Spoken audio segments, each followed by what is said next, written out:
Bienvenidos a nuestro tercer capítulo de nuestro podcast. Seguimos aquí platicando con el ingeniero Javier Flores, retomando el tema de drives. Habíamos quedado, ingeniero, con el tema pendiente de cuándo es cuando yo necesito un drive. Yo tengo un proceso que lo controlo en una forma tradicional, un botón de arranque y paro, y bueno, yo sigo trabajando con la misma velocidad, sigo dando mi productividad. ¿Cuándo es cuando surge la necesidad de instalar un drive? ¿O qué recomendaciones nos puedes hacer para yo interpretar cuando a través de un drive yo puedo mejorar mi proceso? Sí hay ciertos factores que te indican la necesidad de un drive. El primero de ellos es vamos a hablar de la parte económica. En muchos procesos, el dejarlos funcionando constantemente, o yo tengo que hacer un sistema de valvuleo para desviar lo que no estoy usando, o la corriente que yo estoy utilizando no me está sirviendo de nada, la potencia que estoy utilizando no me está sirviendo de nada, porque en mi proceso no me lo pide en ese momento. Entonces, hay posibilidades y claro, requiere un estudio en donde nosotros podemos ahorrar energía y por lo tanto ahorrar económicamente. Un segundo punto, y ese es a veces un poco menos tangible, pero también es importante para las empresas, es la incidencia de los motores en la calidad del producto. ¿Eso qué sucede? Que con el drive existe a veces la oportunidad de disminuir los rechazos. Al disminuir los rechazos, volvemos otra vez a lo mismo, al disminuir la parte que no sirve de nuestro proceso porque el motor me la echó a perder por tener velocidad constante, por no poder controlar la velocidad. Entonces, yo me hago mucho más productivo porque mis rechazos tienden a cero. Mi calidad tiende a mejorar hasta que yo no tengo ningún rechazo dentro de la planta. Esa parte también es muy importante y también hay que valorarla. Esas dos para mí son las más importantes. A final de cuentas, todo incide en un gasto, en un ahorro de energía o ahorro de dinero finalmente.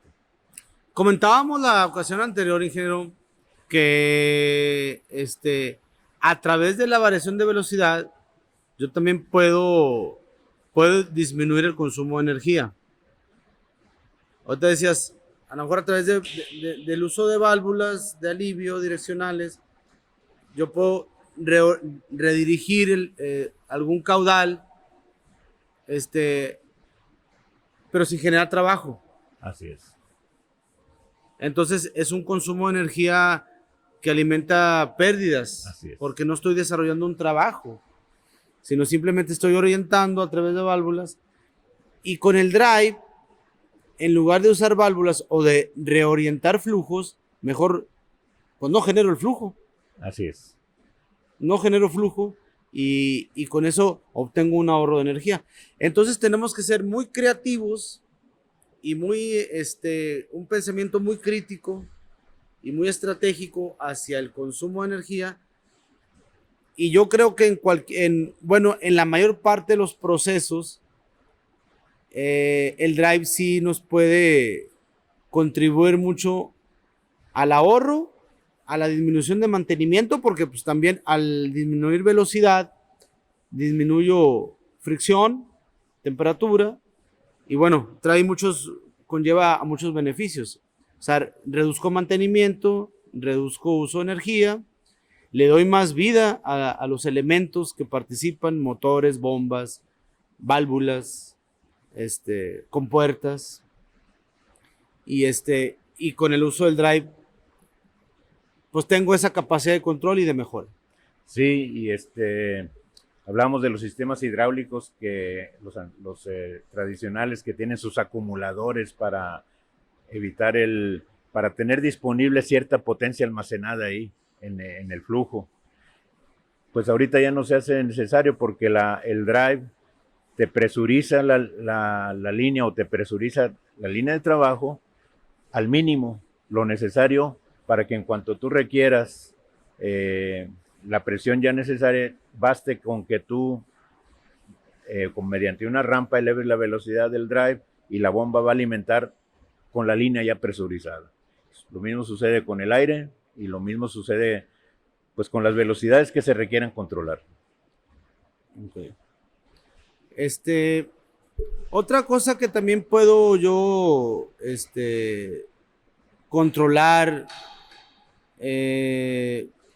conservar con el drive es también la condición del motor, porque creo que el drive también puede procesar, como decías tú en el capítulo anterior, señales análogas y digitales.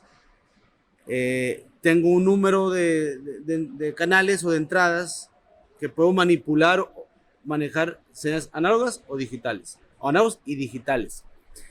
Entonces quiere decir que yo también le puedo mandar información de temperatura, de nivel de aceite, para cuando el drive detecte alguna sobretemperatura, detecte bajo nivel de lubricación, detecte, no sé, a lo mejor una situación de vibración, se pueda proteger. Claro. Yo al drive le puedo meter todas esas señales y el drive me protege al motor. Sí. También vibración. También vibración. Recordando que estamos hablando no de un análisis de barrido de frecuencias. No un barrido de frecuencias, sino un global. Sí. Y cuando yo tenga ese nivel de vibración global, lo detecto y si sobrepasa el nivel que yo estipulé en la programación, si que le alimenté yo como límite superior, en ese momento puede mandarme una alarma visual o una alarma de desconexión, de paro de emergencia o de lo que sea necesario. Y sí, ahí el drive tiene capacidad de recibir señales de diferente manufactura, naturaleza 20 miliamperes o 10 volts o una relevación de 110, igual puede una señal digital. Una señal digital igual puede entregar. Hablando de señal digital, puede recibir la señal del encoder y tramitarla allá adentro. Entonces el drive también puedo tener un lazo cerrado. Puede tener un lazo cerrado. Lo más común son los servodrives que manejan a los servomotores. Okay. Pero sigue siendo un drive. Pero en este caso, como estamos hablando de drives orientados al motor jaula ardilla, también asíncrono, motor también podemos tener un encoder que nos esté indicando para ver velocidad. Y vale la pena también decir que el drive no es la solución a todos los problemas, tiene sus límites. Igual que el motor físicamente tiene límites, tiene una velocidad máxima de operación el motor, más allá de la cual los elementos mecánicos del motor se van a dañar, más allá de esa velocidad. Entonces tiene su velocidad tope, tiene su velocidad de operación en el sentido de que si tú lo trabajas el motor siempre a velocidad baja, vuelves ineficiente el drive y el motor. Entonces la parte económica a lo mejor incide en una parte buena de calidad, pero la parte económica ya no es buena. Y hay otros detalles así. Sí, yo creo que, claro, de hecho podemos hablar de mitos que en la interpretación del drive surgen. Por ejemplo, un mito es lo que acabas de comentar, que yo puedo elevar velocidades al motor solamente variando la frecuencia en el drive y puedo obtener velocidades superiores a la de placa.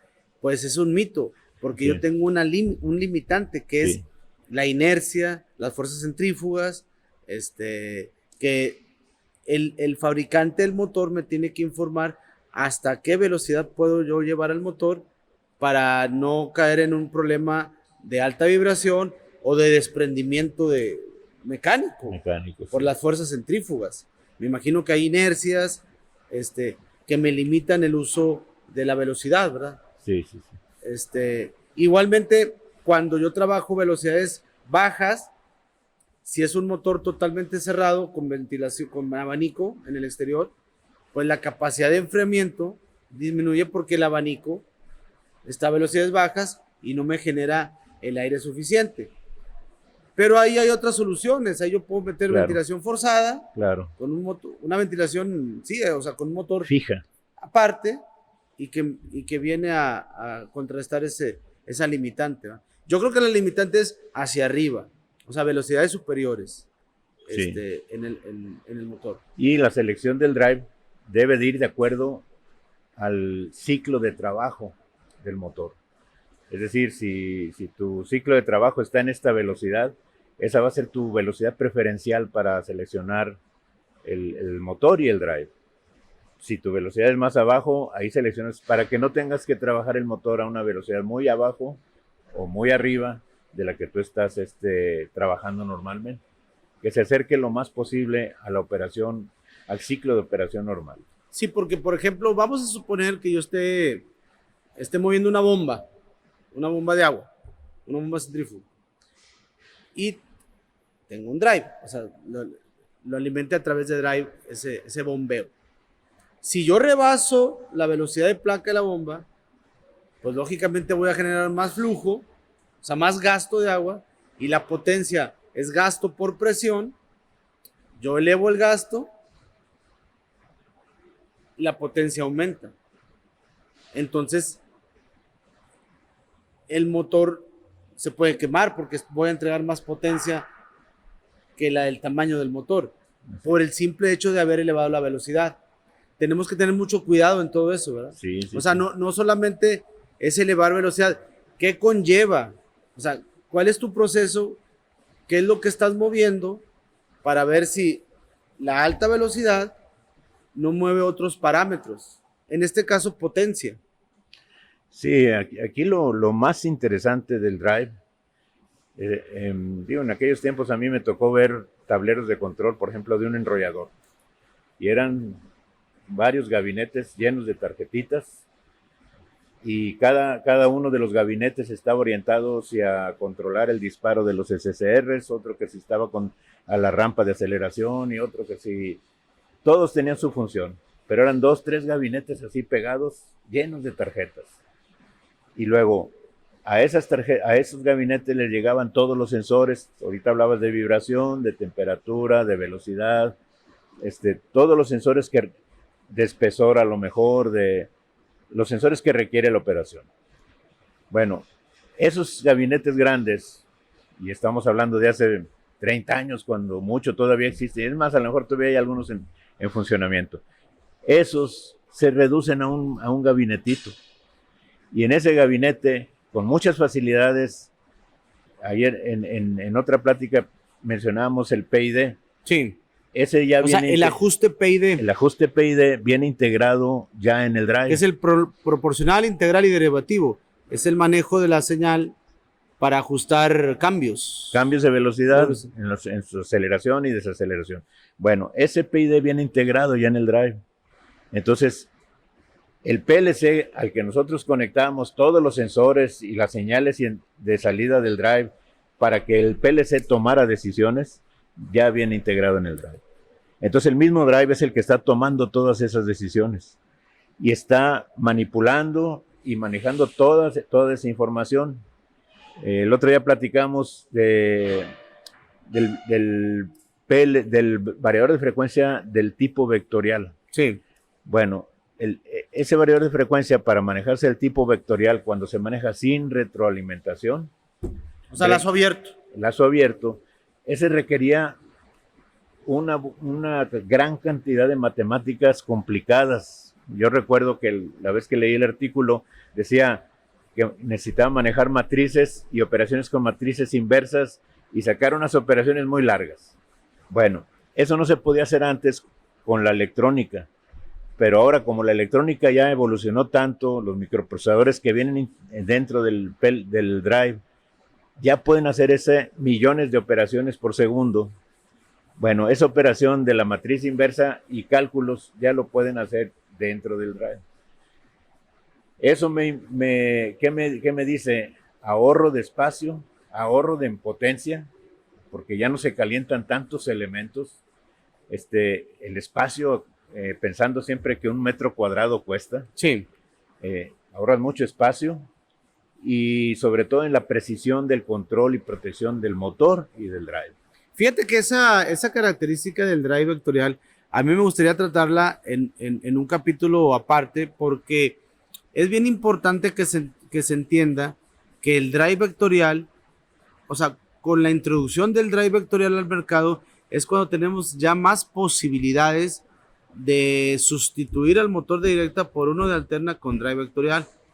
Porque creo, a ver si no estoy equivocado, ingeniero, el drive vectorial lo que hace, me genera una cuadratura entre la corriente real y el campo magnético para obtener la mayor cantidad de torque en flecha.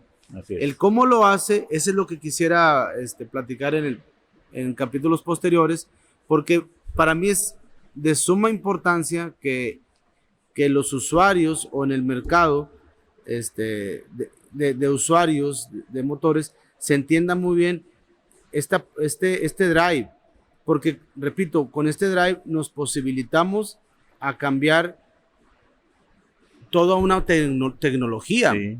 De hecho, yo he visto trenes de laminación en donde la sustitución del motor de corriente directa por el de corriente alterna a través de drives vectoriales ha sido un gran éxito.